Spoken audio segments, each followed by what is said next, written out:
All right. Good afternoon to those of you on the East Coast. Good morning to those of you on the West Coast. I'm your host, Brandon Troy, host and co-creator of Movers and Shakers Unlimited, and I am joined by. What's up? It's Jerome, Bourgeois, co-creator, co-founder of Movers and Shakers Unlimited. How's everything, man?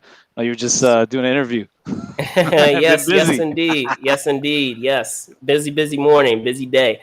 But as you guys know, every Saturday, we try to make it a point to, come to you guys with this show that we have known as This Week in Review to talk about some of the news bits that have made the rounds in the entertainment industry, whether it's been film or television, the music industry, in some cases we'll also have theater as well as some other industries as well, so be on the lookout for that. But as I said, the news bits that have made the round in the entertainment industry for the most part. And I just want to shoot out a couple of minutes, just a couple of reminders before we get started.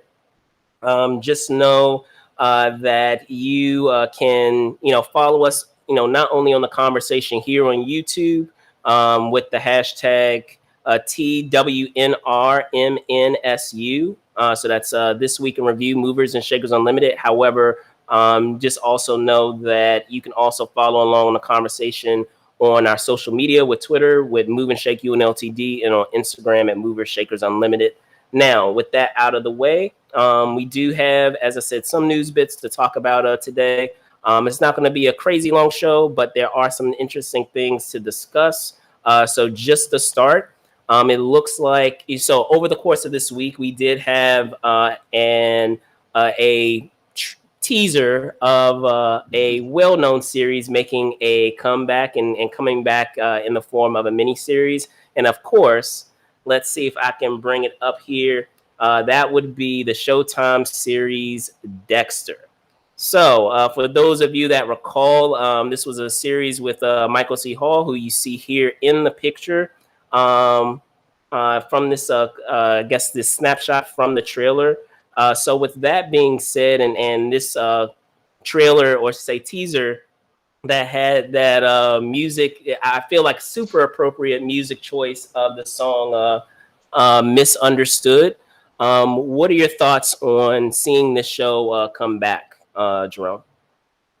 Yeah, I gotta give a shout out. Well, first, Michael C. Hall, NYU alumnus, so we're doing big things. But anyway, um, yeah, that was one of my favorite shows on Showtime, and just in general, it was just so engaging and addictive, just with every cliffhanger and just how unique it was. I this is not something I completely needed or expected. I mean, I guess you could sort of expect. I guess I wouldn't say I'm not completely surprised, because I know not everyone liked the series finale.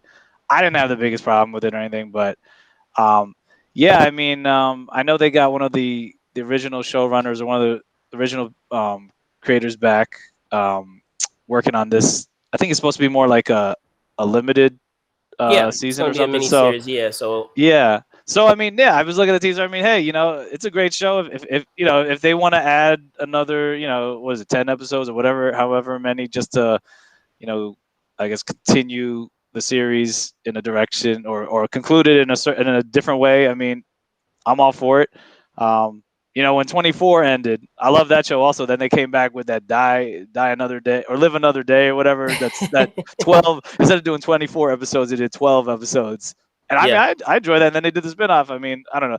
So it's like, if it makes sense. My thing is just the quality of the writing and the storylines, and as long as it makes sense, and it actually is going to do the character some justice. Because but yeah, I mean, if they want to do that's fine. Like I said, I'll take a look at it and see how it is. And but it's not, like I said, it wasn't something I was completely like, oh, we needed this. But I'm open to checking it out. So Hey, I'm all for it.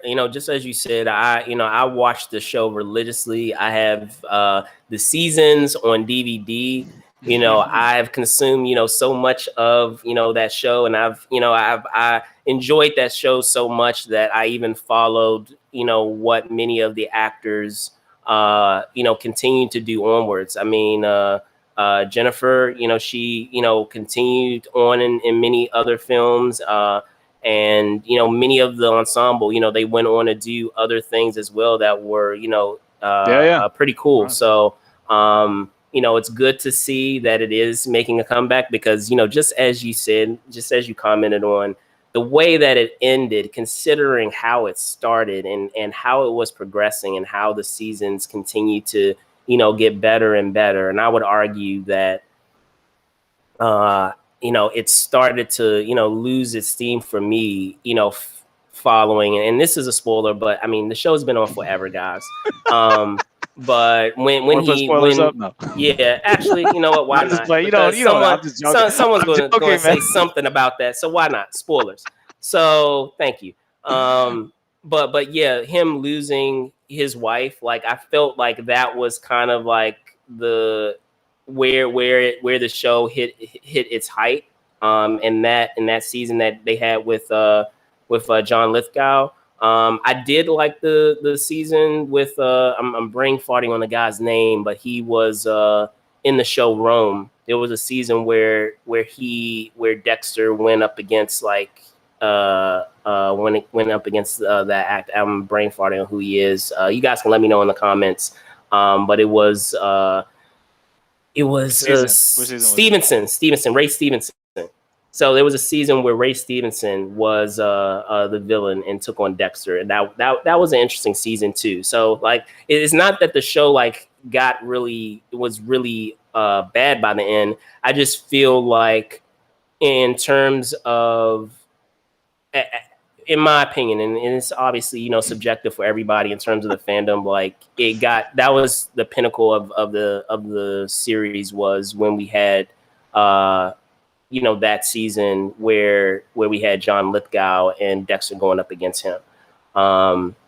Yeah, no, that was good. But I'm glad to see it come back. Hopefully we have some strings that they're able to tie up some loose ends by the end of it in a satisfying way, because we still have Dexter's son out there. He's still with, if you recall, Dexter left him with his lady, his missus. The other character that they had introduced that is very much similar to him, almost like a female, I guess you could say, female Dexter or Dexteress, that he left his son with. So it'll be interesting to see who comes back, who has made it back, because some people didn't survive the series. So that'll be interesting, and if they maybe come back in a flashback, that would be cool too. So switching gears, did you have anything you wanted to add on that? Yeah, I would say one thing that is good, I guess, about bringing it back, regardless of people debating the ending. Even though, like I said, I felt like you wouldn't make anyone happy regardless of where it went, because there's too many easy. There were like 3 endings that would have been too easy or whatever, and whatever. People are gonna complain. But besides all that, what was good about that show? It was very innovative in how it was focused. It was set in Miami. And you had a lot of Latinos in there, like Lauren Velez came back. I mean, what's her name? I think Lauren Velez from New York Undercover. I remember I interviewed her once back in like a couple of days. But I was glad to see her coming back, because I remember back in the day from New York Undercover, she was great. And you had David Zayas, and a lot of other people also started their careers through that too. Remember, the dude on David Ramsey on Arrow, like he was on there too. I remember had like a small. So you had a lot of. I remember we interviewed him about this. But yeah, that's good. How I like how like I said, if it's set in Miami again, which I'm assuming it probably is, that's good, and exploring those worlds, and like I said, giving more opportunities to to a mix of Latinos and minorities, but also just showing that part of that part of America, and that area, that city.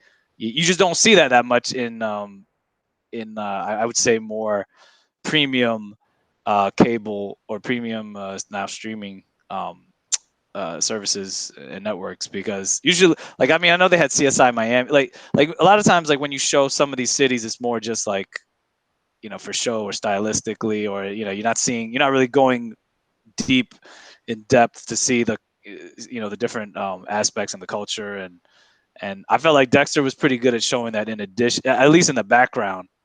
And they they interjected some of the storylines to connect with just the Miami scene. So I thought that was pretty good. But anyway, that's for sure. For sure. So just switching gears. Um, Actually, what I'm gonna do, because I want to be able to pull up the card for it. So I'm actually gonna switch gears, and we actually weren't expecting to do this, but we're gonna switch gears to another major thing that happened over the course of the week, and actually happened towards the beginning of the week. And that's the Oscars. Because I know most of the things that we're going to talk about is, I'll be honest with you, some of the other news bits are very superhero heavy, because there are some things that happen. But with that being said, there were quite a few. There were quite a few things that were expected, and then there were even things that were unexpected. So, Jerome, I'll let you take the lead on this. On what are your thoughts on just afterthoughts on who we had as winners, and who we expected to win, who didn't win. Well, I'll just start off by saying, like I said, okay, so you kind of have to look at the Oscars this year based on the environment we're in. Okay, we had, obviously, most people are home. People couldn't really see movies in theaters. And like this was like one of the few ceremonies where they actually are starting to try to slowly make it more normal, but it's just not quite there yet. I'll tell you like the things that I liked about it. I liked how Steven Soderbergh, he was one of the producers. He was saying he was trying to make it more like a movie. I like the intro, like with Regina King walking in. I was like, that was pretty cool. And they had the little and with the stylized titles and all that sort of thing, and the style was different. But I will say, like when she got in there, and then obviously they didn't have a host, and that's not the end of the world. But with this Union Station venue, kind of, to me, I didn't really feel like the Oscars as much. It felt more like the Golden Globes to a certain extent, but not at that same level. Because usually when I think of the Oscars, you think of you think of that Dolby Center, and it's more grand. But just with the look and everything. But no, I mean, I will say there were some funny moments that were, and it was good to see certain people win. Like when Daniel Kaluuya, it was, I had a feeling he was probably gonna end up winning, even though I was like him or Lakeith Stanfield would have been good. But hey, either one of them winning, I'm glad he won. But I'm saying that speech though, like well, mom and dad had sex. Oh man, like his mom is probably like the platform that you're on, man. Like everybody was going with you until that. Like that was, I was like, wow, man, come on. But otherwise, that's good. But at the same time, that's him being, he's so excited. It is. Yeah, that that's levity. What's good about, those are the best parts of the Oscars, regardless. I mean, unless you have like a really good comedian making good jokes, like that's what you watch it for. It's the same with unexpected stuff. Yeah, with like the first, you have the first Korean supporting actress, first Korean actress to win best supporting actress, and she's like the first Asian actress since like, I think it's been over 50 years or something. It's crazy, but her speech was hilarious too. Young Jun, she was what is it? I hope I didn't butcher that, but yeah, she was, because how Brad Pitt executive produced Minari, and that's why she was like, Mr. Pitt, I'm glad. How come you weren't on set when we were filming? I thought that was so funny. And she's like, I was a little bit lucky. So those little things were, moments were priceless, I thought. I also liked, what was it? Yeah, just a memorable moment. It was hilarious with like, how you have Questlove as the music supervisor doing the whole trivia part, and then Glenn Close, like knowing the history of, Sugar Bear and EU and the butt. I thought that was hilarious. She's shouting at the DMV too. I was like, hey, don't sleep on Glenn Close, y'all. Don't sleep. Put some respect on Glenn Close's name, right? Yeah, that was unexpected. And I was like, hey, why not shouting out, our area? But that was good. But obviously, I mean, I know there were some disappointments. I mean, I really thought, I really thought Chadwick Boseman was going to take it. And then, okay, if he's not good, if he wasn't going to win it, my thing was like, I don't know what they were thinking by having Best Actor as the last award. Like, I thought that was ridiculous. They should have had Best Picture. Yeah, and I know a lot of people were commenting on that, and having, not having Best Picture, be your last award. That, I feel like that is like encompasses everything that you have done before, where you're talking about all the other disciplines, and it really boggles the mind why that switch was done, because that seems, the Best Picture and Best Director seem like the ultimate, that ultimate, I guess, the ultimate frosting, on the top of the cake of you highlighting, as I said, each of the, appreciating each of the individual disciplines, getting into the acting component, and then getting into the person who is overseeing all of that. So, but yeah. unless for some reason, well, you know what, it's like I thought, like I said, I thought that was kind of whack. That was pretty crazy. But at the same time, if maybe they thought that somehow Chadwick Boseman was going to win, I don't know if that's the reason why. But then at the same time, you're like, hey, kind of pad the amount of time that they have to, potentially with the speech, you're saying. But I'm saying, but regardless of that, then it also shows that they don't always know who's going to win, when they set up. So because if that was their intention, they were dead wrong. Yeah. So like this idea of like, oh yeah, we know, I mean, hey, that's pretty much what it is. But and then also, I mean, of course, Anthony Hopkins is pretty old too, so and he couldn't be there, or what, so he gave like a belated speech and he honored Chadwick Boseman, which was nice. But it's like that's also regardless if he was gonna be there or not, they knew that already. So it's like, or they should have known that. I'm sure they did. So it's Or like, why maybe, wouldn't want to end it on something where they're not even going to give a speech. So that was that's why I thought it was. But I'm saying maybe kind of to the point of what you're saying, maybe even if they did know that Boseman wouldn't win, and they knew that they would need to show what's his name, Anthony Hopkins, via video. If that was the case, maybe they also padded that time and made that last for that reason. Maybe because they didn't know how the technology would work or how it would be, where, sometimes technology, as we well know, it just doesn't want to cooperate. And to be able to allot that amount of time towards the end for that, maybe that was a reason why they also did that as well. If they indeed didn't know, I always say if they indeed did know that Boseman wouldn't win, and they were still aware that Hopkins was going to win. So there's that too. I mean, but they weren't prepared. Like I said, they weren't prepared for this. So I don't understand. Like, it didn't, like, if you needed time to set it, like, you know what I'm saying? Like, if you know that there's that possibility, I just think that's like, then what should have probably happened was that they probably should have had a pre-recorded thank you from him ahead of time. You know what I'm saying? Like, it just seems like, to me, from producing standpoint, I don't know what they were thinking. I mean, but the thing is, we're talking about it, so I get, the ratings were lower than before, so I guess people were waiting. Yeah, they felt like they had to mix things up to, draw some controversy to get some views, maybe. Yeah. But also, let's not forget though. Also, besides all that, I mean, whatever. Those were the weird parts. I mean, Chloe Zhao, she made history. She won. Was it? And Best I want to director. get into that, but yes. Best director. I mean, hey, another like NYU alumnus. Congratulations, that's great. Now was it? And then of course, best picture. So she got that. She didn't get the other ones, but whatever. I mean, that's still crazy.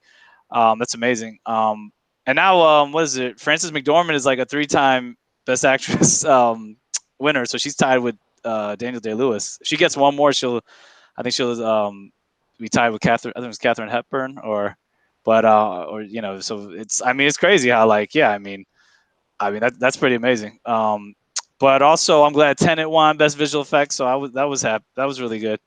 I'm glad it won something. And then there also was history with the Judas and the Black Messiah. I think it was best. I think it was costume or special. It was like makeup, style and makeup or something. One of those. Yeah. That was like the first time. I think it was like an African American female won that.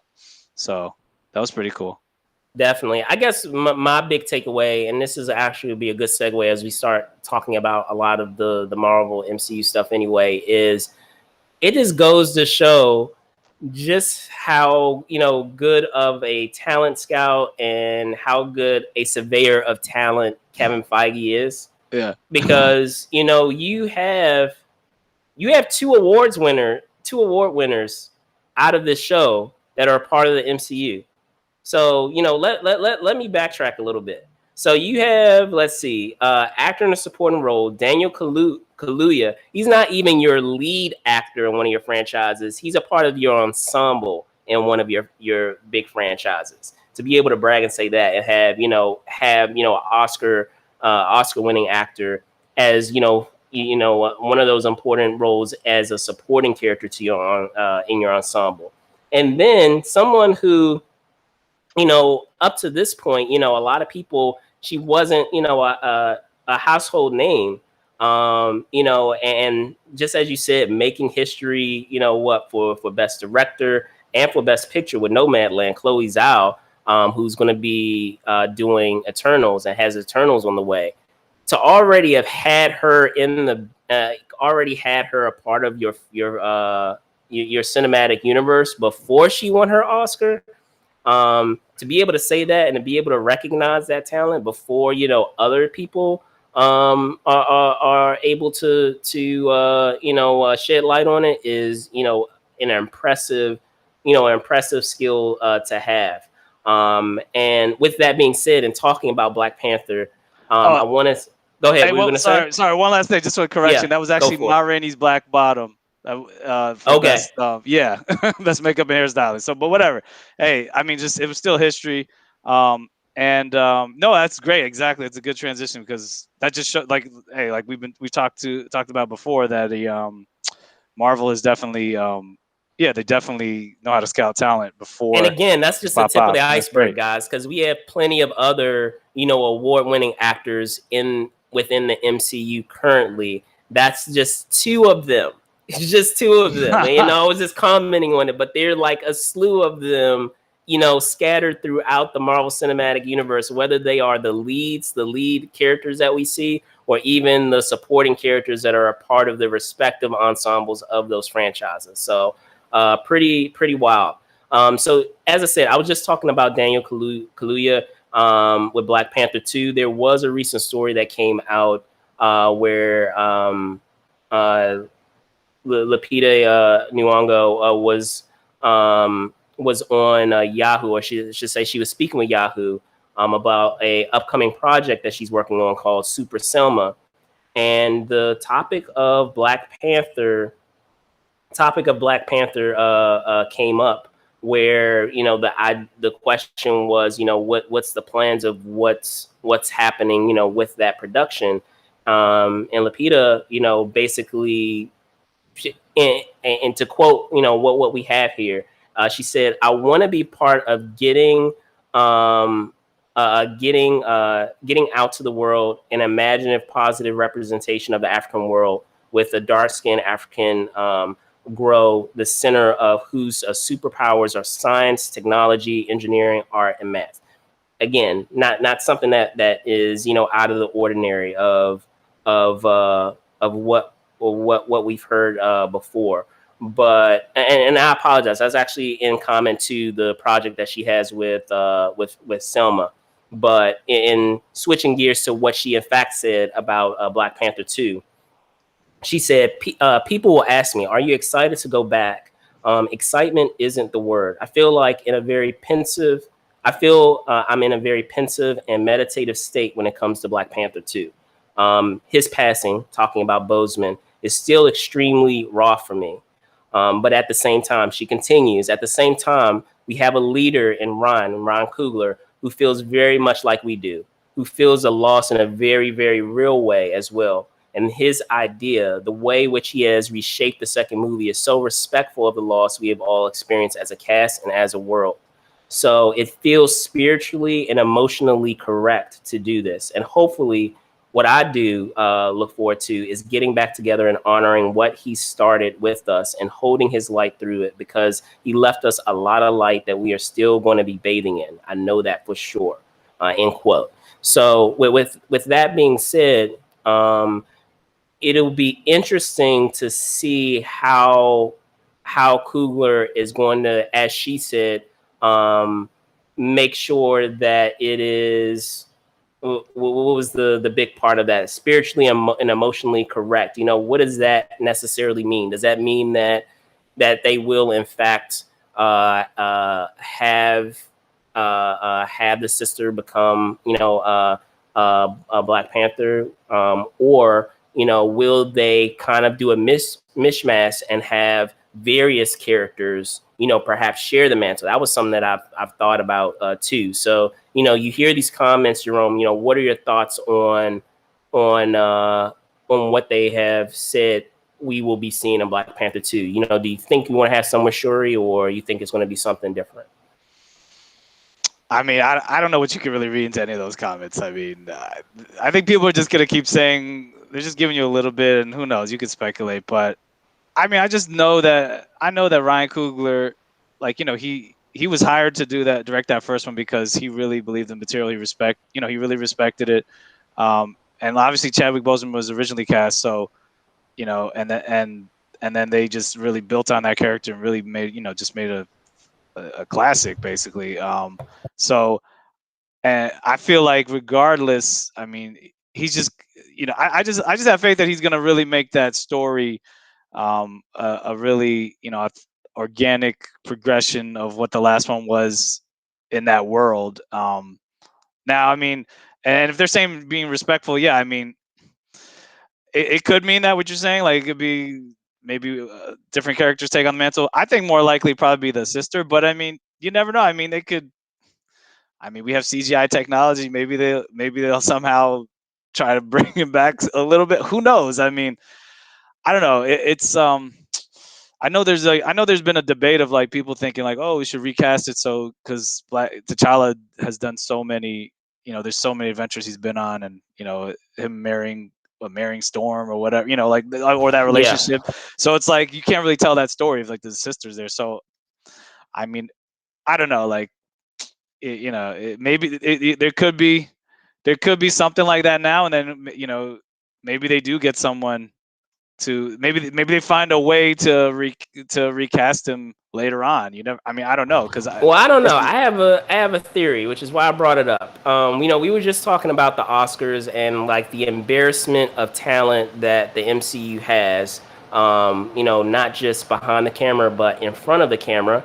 And you know, considering that I have already been somewhat fortuitous in what they have been doing with their casting, I'll just give a wink, wink to Russell Crowe and what they said. Russell Crowe revealing that he's going to be a you know a god in the pantheon of gods that we have in Thor 4, which I had predicted. I have an additional theory in that regard. You know, doubling down on what I was saying about them having someone else take the mantle. What if they just similar in the same way that we saw in their already established practice of fighting out, you know, who deserves to have that mantle. What if they fight it out between, you know, many of the characters that people expect to take on that title? So, you know, it could be Shuri, you know, maybe Shuri decides, you know, this isn't for me. I want to be my own person, and I don't want to, you know, have to take on a responsibility. You know, I want to still be, you know, head of you know, our technology and our tech, and that's my identity. I don't want to, you know, take on, you know, my brother's identity. Maybe she gives the go ahead for them to have another, you know, tryout, so to speak, or another, you know, fight between the different tribes. And you have what's his name from M'Baku. you have M'Baku, you have Daniel Kaluuya's character, you have him, and you have a few other ones. And what if, you know, just to build on the momentum of you know how what he's doing, that you actually make his character Black Panther, because you know in terms of the interactions that we saw in Wakanda, like out of many of the characters that were there in Wakanda, outside of maybe Okoye, that is the tightest relationship that Black Panther has, you know, in that world of Wakanda. Like they are extremely, you know, tight. So you know, it would be an interesting angle to bring, you know, to bring his character in, especially considering, you know, what transpired in the first film. And you know, I'm not going to put spoilers up because like it's a given. Like I'm assuming many of you by now. Yeah, I'm assuming many of you have seen You it. had So 3 years I'm not going to put spoilers up this time. But you know, considering, you know, what transpired between him, Okoye, and how he you know sided with Killmonger initially, and now having an opportunity to redeem himself.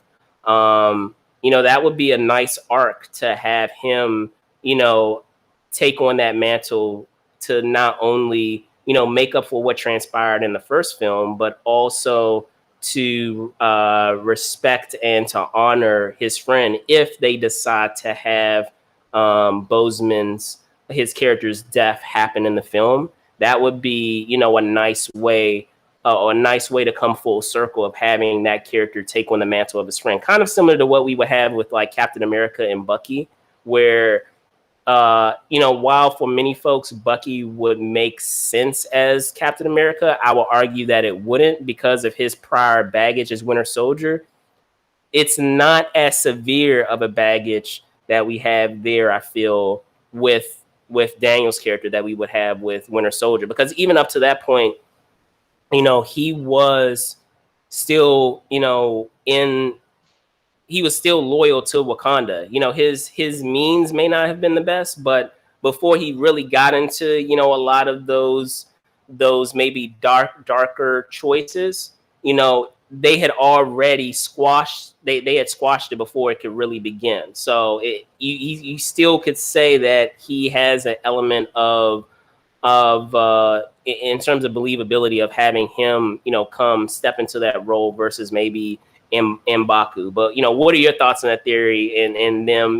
Now that he is a recent Oscar winner, staying on that momentum of perhaps putting him into that role. Yeah. I mean, I think Charlemagne the God on Breakfast Club was like, Daniel Kaluuya should buy a Black Panther because he was in Black Panther. He played anyway.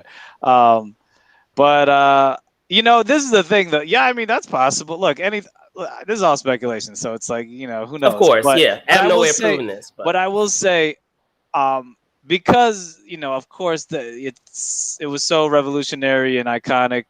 The performance Chadwick Boseman have.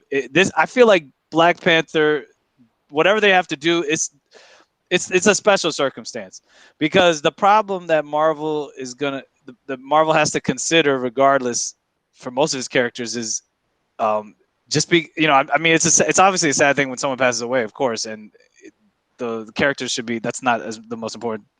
Someone's work, that's not the most important. It's like who the person was, of course, and the impact they had as a person. But I think I think Marvel also has to be careful in just because someone is not, if either they pass away or they don't want to come back, there's still stories to be told for certain characters. I mean, like, of course, Terrence Howard, he was great as War Machine, but then he got replaced by Don Cheadle for whatever reason. That's a different story. The Hulk, we're on you had Edward Norton, and then you have Mark Ruffalo. Captain America passing on the mantle, that was a normal story progression because, we had Chris Evans play Captain America so many times. So the audience was there. Because of the attachment the audience has with the Chadwick Boseman and being Black Panther, yeah, I get that, but I just feel like they're gonna have to be careful with doing that in the future, because it's possible that something like this could, I'm not saying people passing away, but like just someone for whatever reason not being the same character. Well, if that's the case, then I was going to say, if that's the case, then one thing that they could do is, I mean, we've already established that there is a council that, they convene and they, talk about matters regarding Wakanda and all the various tribes. They can have M'Baku, they can have, like I said, Daniel, and I apologize, I keep saying Daniel Kaluuya's character. I'm brain farting on the name of his character, but they could have them as the heads of that council, and they can kind of do it as a rotating thing. Okay, now you're currently Black Panther for this period of time. And then, for this period of time, this person's going to be Black Panther. So that way they can, it doesn't put that new mantle, it doesn't put it all on one person. It's a mantle that is shared among the lead warriors of those various tribes. So, it gives you an opportunity not only to say, yeah, we can't really replace Boseman, but, kind of playing into the quote that was, said by Lupita, being spiritually and emotionally correct and having them as a team, as a unit, take on that mantle instead of someone taking on the burden of that mantle by themselves. So I Yeah, no, mean I mean that could be an idea. that could, yeah, I think that could work. I'm just saying, like, I just feel like they're gonna just have to be, Marvel just has to be careful with knowing that, you know, like there are certain stories I'm sure they still want to tell, and you're not necessarily always gonna just want to just change, just totally change everything or go in a totally different direction because maybe you don't have the same actor playing that role. I'm not saying that. I think, like I said, I think this is an exception to the rule because it's really different. So that's fine. But I just feel like, for other characters, I mean, when you have so many actors playing all these different characters, I'm wondering if they're going to do that with every, with maybe with other characters. Maybe I'm sure probably I know they've done it already with smaller characters, supporting characters, but like for more of the starring leads in some of these movies, it'd be interesting to see if they would do that also. But um, yeah, and then and then also with you remember, we'll see how this would transition into that Wakanda series that Ryan Coogler is also going to be developing too. I mean, so yeah, maybe Which I was going to say, which I have a feeling may that'll be see, focused on you Dora know, Milaje. I don't no, know. I was going to say, which I have a feeling, and again with my theories, but I have a feeling that even outside of Black Panther 2, they may use that as another vehicle for perhaps Bucky to appear as well as White Wolf. So we'll see. Yeah. Because that would be a cool element to have him and Adore Milaje in one series. Now, continuing within the vein of the MCU, there was another story that made the rounds, and that was news regarding the series known as Hawkeye. So, Hawkeye, just as we've had with WandaVision and we've had with the Falcon and the Winter Soldier, now known as Captain America and the Winter Soldier, officially. We did have a reveal of Hawkeye's new costume. So let me see if I can pull that up. One sec. Here we go. All right. So there was a recent post by the creator of Echo. David Mack, and he has this picture from the series with the actress, and I'll get into it when I read into the quote. But actress who is playing the Marvel character known as Echo, as well as Clint Barton.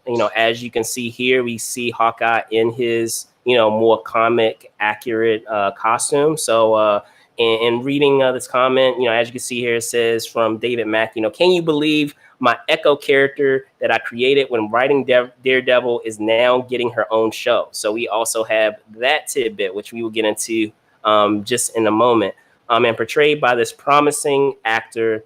And I apologize if I'm butchering it. Alakwa Cox, who is deaf and indigenous as the Echo character is.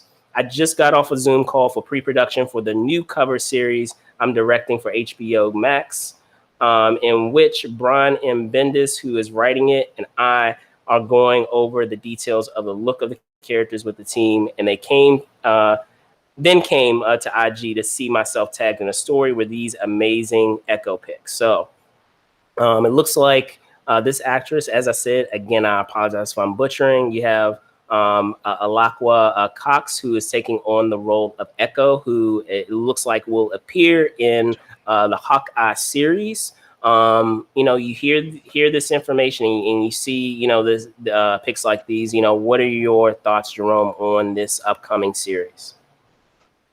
Yeah. No, I mean, I'm definitely intrigued to see where it goes. Like I said, I don't know too much about Hawkeye's background from the comics. I mean, obviously, I know he was one of the Avengers, and he's pretty much like at least right now, he's like the human. He gives you the human perspective. But I'm interested to know like how they're going to, like. It's funny, they haven't really addressed this. I was actually reading an article about this. They haven't really addressed this in like even the Falcon, the Winter Soldier, and some of these other shows, like the consequences of some of these characters' actions. Right, right after Endgame. I mean, like, or right after the snap happened. So it'd be interesting to see if they address that, because after even though everything came back to normal, it's like Hawkeye's after Hawkeye's family was killed or whatever, or snapped away, like he just goes on this crazy killing spree as Ronin. But they haven't really addressed any of the the consequences of that. So I don't know. They just give everyone a pardon because the world was so messed up. So that would be interesting if they delved into that. And then, like, even with Falcon and the Winter Soldier, I mean, some of the stuff that happened there, it's like they're not completely addressing all those consequences unless they're just given some special pardon. But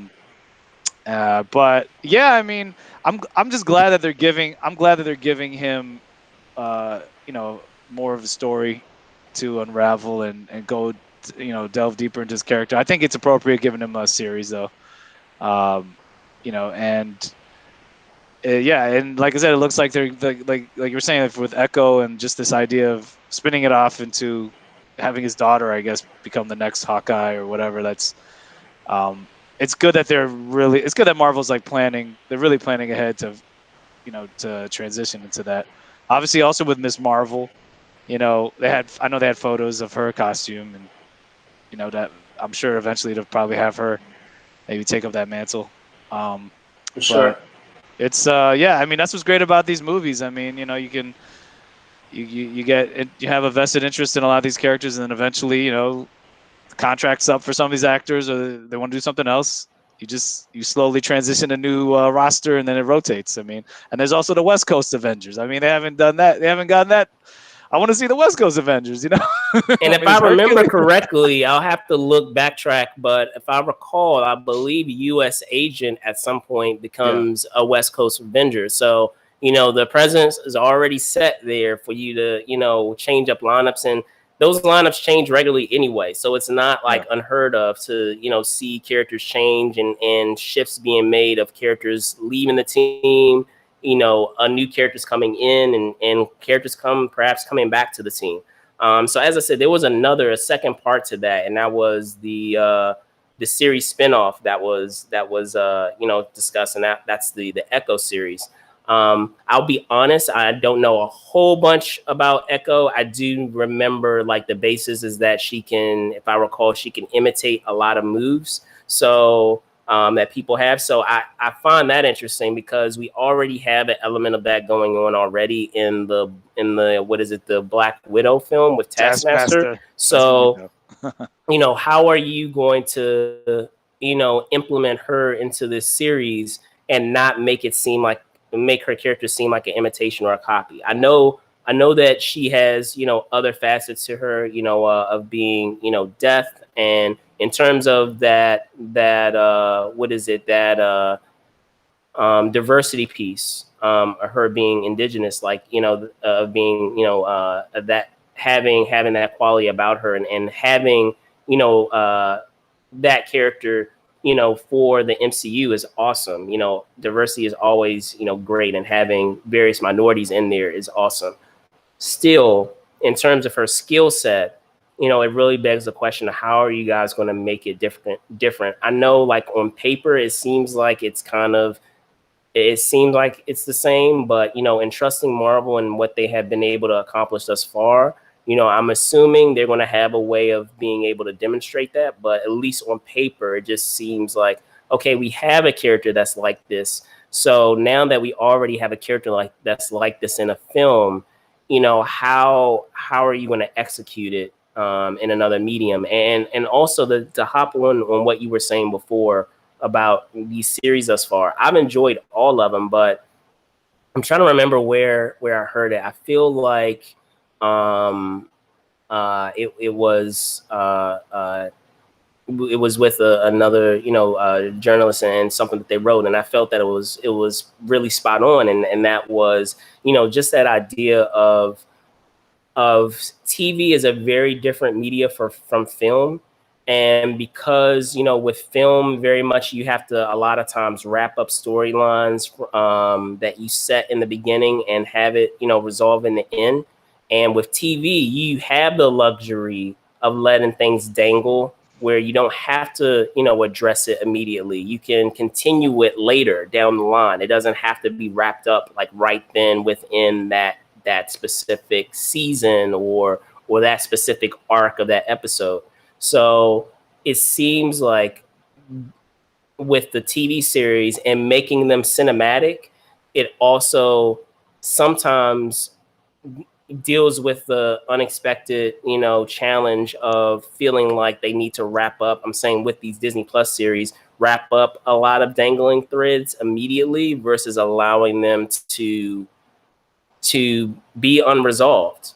Because I mean that was one issue that I had with Falcon and Winter Soldier in terms of how it ended. I enjoyed the series overall as a whole, but in terms of how they wrapped up certain arcs with certain characters, I felt that it seemed too quick, and it would have been far more satisfying if they allowed it to play out maybe in another TV show, like continuing that thread in another TV show, or even continuing it in a film, and it would have been far more satisfying. So there's Well, like that. U.S. Agent or something, or what? Yeah, like the way that they wrapped him up and him, all of a sudden, being buddy, and I've said this, and you guys can check out Well, they didn't show the series He didn't get any breakdown. consequences really for that. Not that Well, much. it's not. It I wasn't think even that's the issue. But anyway, I was gonna say it wasn't even the consequences per se, but it's more of the character choice. So like just that idea, and man, it seems like you always get me into this, but spoilers. So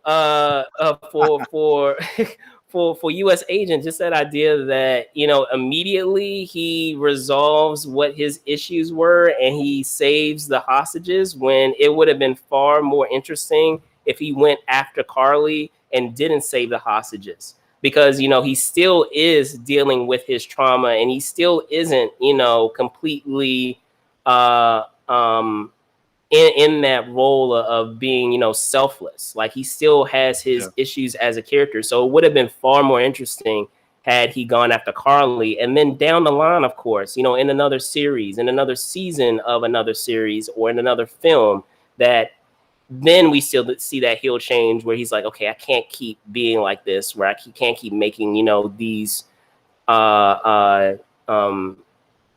kind of bad choices in terms of what I do. I need to do the right thing this time. So like it would have been far more satisfying had he come to that realization later, instead of being able to come to it that quickly by the end of that series. And then on top of that, already having his issues resolved with Sam and with Bucky. Like I wanted that to continue further. So but that's all I'll say. As I said, I have the series, the brief, which you can check out, and I go into more detail about that. But that was the main thing. All right, so spoilers off. Let's see, here we go. All right, so I think that was the main big things that I wanted to talk about. Did you have any other final thoughts, Jerome? Oh, on the same. Yeah. What I mean. Yeah, I mean, what's it called? I'm just excited to see more of these shows. But I will say, I mean, just the last part of what you're saying, you can really argue they don't really tie up. They don't really. I mean, they do tie up some threads, of course, for in WandaVision, right? In a movie, yes, because you want to have a beginning, middle, and end. But in a TV series episodes, yeah, they're meant to have cliffhangers and stuff, regardless. But yeah, at the end of that season, they're gonna tie up stuff. It's true, they could have probably tied up stuff a little bit better with Captain U.S. Agent, John Walker, yeah. But I just think in general though, just overall for what Marvel has done is like they've made their movies almost like TV episodes, because there's usually always something that's not tied up, and there's a bonus scene or whatever, and they had the little, they had some bonus scenes within these episodes, some of these series. I guess what I mean is because they kind of forced it, some stuff. Yeah, because there wasn't any guarantee, or they had a feeling that they would not be back for another season, is that they tried to wrap up everything within the arc that they had in that initial season. So that was my only thing. Overall, like everything else was fine, but I feel like hopefully, as they continue to do more shows, they'll learn from these prior series that they've done, where they can, unlike their films where they know that they're going to be doing other installments, so they allow story threads to continue, that they do the same with their series, even if they know that they're only going to do an initial one season, that they still provide themselves the luxury of allowing characters' arcs to continue onwards in other things, even if they know that the series itself won't continue. Yeah. So, I'm sure all right. Well, with that being said, we're going to wrap it up there. Thank you guys so much for watching. I'm your host, Brandon Troy, and I have with me Jerome Bourgeois, co-founder, co-creator, Movie Shakers Unlimited. Definitely like and subscribe on YouTube, Movie Shakers Unlimited. Like us on Facebook, and you can find me also at Liam Productions 21 on Instagram, Liam Productions on Twitter, and on Facebook it's Move and Shake UNLTD. And we'll catch you next week. All right. And again, as I said, I'm Brandon Choi, co-host and co-creator as well of Movers and Shakers Unlimited. You can find me at Brandon Choi ENT, which you can see down here on Twitter, and Brandon Choi _ENT on Instagram. As I said, even if you missed our show today, be sure to touch base with us afterwards with that hashtag, as I mentioned before. Of TWNRMNSU. So that's This Week in Review and Movers Shakers Unlimited. Otherwise, thanks so much for watching. Be safe out there, and see you soon. Later. Peace.